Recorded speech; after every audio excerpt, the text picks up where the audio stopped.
말씀과 함께하는 따뜻한 오늘 큐티온. 그는 실로 우리의 질고를 지고 우리의 슬픔을 당하였거늘 우리는 생각하기를 그는 징벌을 받아 하나님께 맞으며 고난을 당한다 하였노라. 그가 찔림은 우리의 허물 때문이요 그가 상함은 우리의 죄악 때문이라. 그가 징계를 받음으로 우리는 평화를 누리고 그가 채찍에 맞음으로 우리는 나음을 받았도다. 우리는 다 양 같아서 그릇 행하여 각기 제 길로 갔거늘 여호와께서는 우리 모두의 죄악을 그에게 담당시키셨도다. 그가 곤욕을 당하여 괴로울 때도 그의 입을 열지 아니하였으며 마치 도수장으로 끌려가는 어린 양과 털 깎는 자 앞에서 잠잠한 양같이 그의 입을 열지 아니하였도다. 그는 곤욕과 신문을 당하고 끌려갔으나 그 세대 중에 누가 생각하기를 그가 살아있는 자들의 땅에서 끊어짐은 마땅히 형벌받을 내 백성의 허물 때문이라 하였으리요. 그는 강포를 행하지 아니하였고 그의 입에 거짓이 없었으나 그의 무덤이 악인들과 함께 있었으며 그가 죽은 후에 부자와 함께 있었도다. 여호와께서 그에게 상함을 받게 하시기를 원하사 질고를 당하게 하셨은즉 그의 영혼을 속건 제물로 드리기에 이르면 그가 씨를 보게 되며 그의 날은 길 것이요 또 그의 손으로 여호와께서 기뻐하시는 뜻을 성취하리로다. 그가 자기 영혼의 수고한 것을 보고 만족하게 여길 것이라. 나의 의로운 종이 자기 지식으로 많은 사람을 의롭게 하며 또 그들의 죄악을 친히 담당하리로다. 그러므로 내가 그에게 존귀한 자와 함께 몫을 받게 하며 강한 자와 함께 탈취한 것을 나누게 하리니 이는 그가 자기 영혼을 버려 사망에 이르게 하며 범죄자 중 하나로 헤아림을 받았음이니라. 그러나 그가 많은 사람의 죄를 담당하며 범죄자를 위하여 기도하였느니라. 할렐루야. 말씀과 함께하는 따뜻한 오늘 큐티온 2023년 4월 8일 토요일입니다. 우리 함께 기도로 시작하겠습니다. 사랑의 하나님 감사드립니다. 오늘 이 하루도 함께하여 주시고 우리 가운데 주님 크신 은혜 더하여 주시옵소서. 감사드리며 이 모든 말씀 우리 주 예수 그리스도 이름으로 기도드립니다. 아멘. 오늘 말씀은 이사야 53장 4절에서 12절까지의 말씀입니다. 어제 성금요일을 끝으로 이제 부활 하루 앞두게 되었는데요. 오늘 이 하루는 이사야서에 예언된 메시아, 그러니까 예수님에 대한 말씀입니다. 이사야서는 예수님이 이 땅에 오시기 700여 년 전에 쓰여진 것으로 추정됩니다. 이사야 선지자는 주님의 계시를 받아서 예언을 하게 되는데요. 앞으로 장차 오게 될 메시아의 탄생과 그 메시아의 공생애, 그리고 그 메시아의 사역과 그분이 겪게 될 순환, 그리고 부활을 아주 구체적으로 예언합니다. 마치 예수님의 삶을 딱 들여다보고 쓰는 것처럼 너무나 선명하고 정확하게 예언을 하기 때문에 참 놀라운 말씀인데요.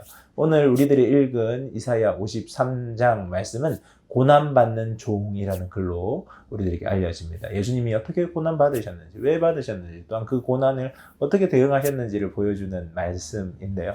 오늘 말씀을 통하여서 우리들에게 위하여 이 땅에 오신, 그리고 그 이전부터 이미 계획된 그 뜻을 이루신 예수님을 바라볼 수 있겠습니다.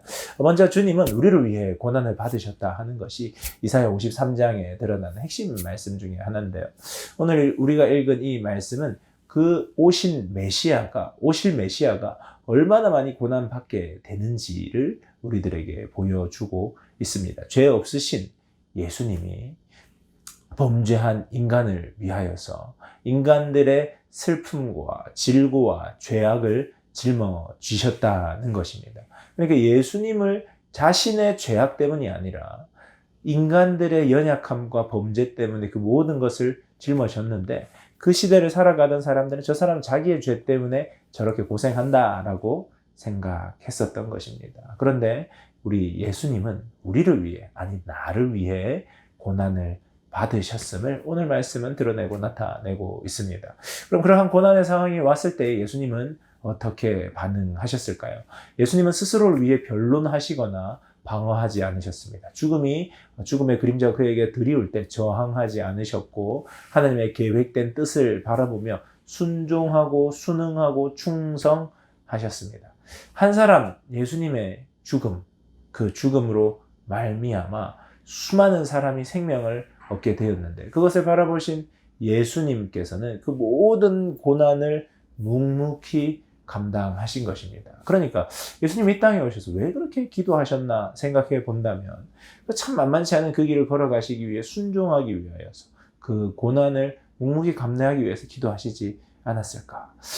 예수님의 그 모든 사역들 끝에는 이 고난을 감당해야 할 것들이 놓여 있었기 때문에 늘 주님과 깊이 소통해야 하지 않았을까? 우리가 생각해 볼 수 있습니다. 그 고난의 길을 묵묵히 끝까지 예수님께서는 걸어가십니다. 그리고 그 길을 끝에 무엇이 있느냐? 그 질고 속에 성취된 하나님의 놀라운 계획이 있는 겁니다. 예수님의 결국은 그 모든 고난을 온전히 지심으로 하나님의 뜻을 성취하는 것인데 10절에서는 그분을 속건제물이라고 말씀하십니다. 속건제물이라는 것은 자신이 지은 죄에 대해서 대가를 치르는, 그러니까 속죄제, 속건제가 있는데 속건제의 특징은 대가를 치르는 제사입니다. 그러니까 예수님의 속건제물이 되셨다는 겁니다. 희생제물이 되셨다는 겁니다. 원래 죄를 지은 사람은 자신의 피와 생명으로 대가를 치르게 되어 있는데 하나님께서는 이 인간들의 연약함을 돌보시사 동물 희생을 통하여서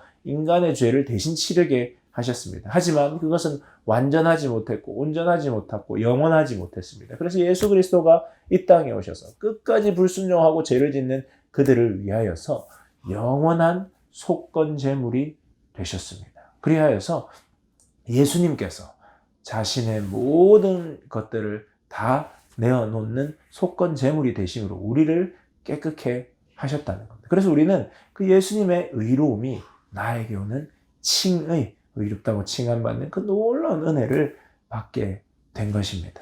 그 예수님이 걸어가시는 그 길이 이미 700년 전에, 예수님이 오시기 700년 전에 계획되고 기록되고 계시되신 것입니다. 그래서 예수님은 그 길을 말씀을 성취하시면서 끝까지 걸어가셨고 우리의 주님이 되셨고 부활 승천하셔서 우리 마음 심령 가운데도 끝까지 살아계시며 우리의 주인 되시는 것입니다. 여러분 고난주간 한 주간을 지내면서 예수 그리스도를 깊이 묵상하셨습니까? 예수 그리스도와 함께 걸어오셨습니까? 이제 내일 부활주의를 맞게 되는데요. 그 예수 부활의 승리를 함께 기뻐하며 누리는, 어떻게 우리가 그 부활의 기쁨을 누릴 수 있습니까? 이 예수 그리스도의 고난을 깊이 묵상함으로 예수 그리스도의 고난이 곧 나의 고난이 되고 나의 마음이 되는 그것을 경험한 사람들은 부활의 기쁨을 풍성히 누리게 될 것입니다. 바로 그 사람이 여러분 되기를 주님의 이름으로 축복합니다.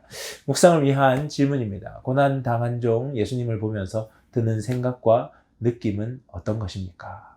그리고 두 번째는요, 부활을 더욱 소망하는 우리 모두가 되기를 바랍니다. 묵상을 하며 들으며 좋은 찬양은 오직 예수뿐이네입니다. 우리가 자랑할 것은 예수 그리스도요.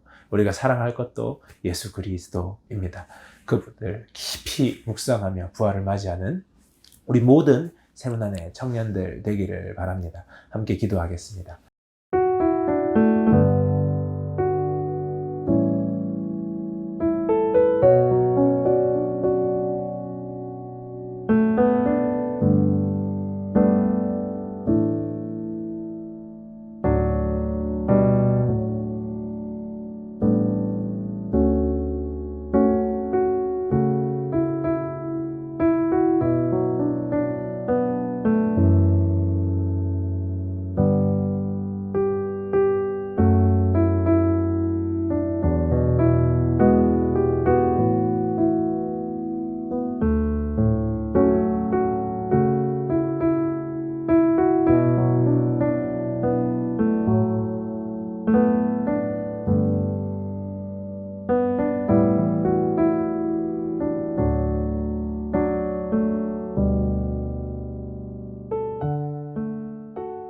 사랑의 하나님 아버지 감사드립니다. 우리를 위해 이 땅에 오시고 나의 죄를 짊어지시고 나의 질고를 짊어 지시고 끝까지 순종하시며 끝까지 순응하시며 끝까지 저항하지 않아 주신 그 예수 그리스도의 은혜로 이루신 하나님의 그 놀라운 사랑과 그 계획을 제 삶 가운데 이루어 주시니 감사드립니다.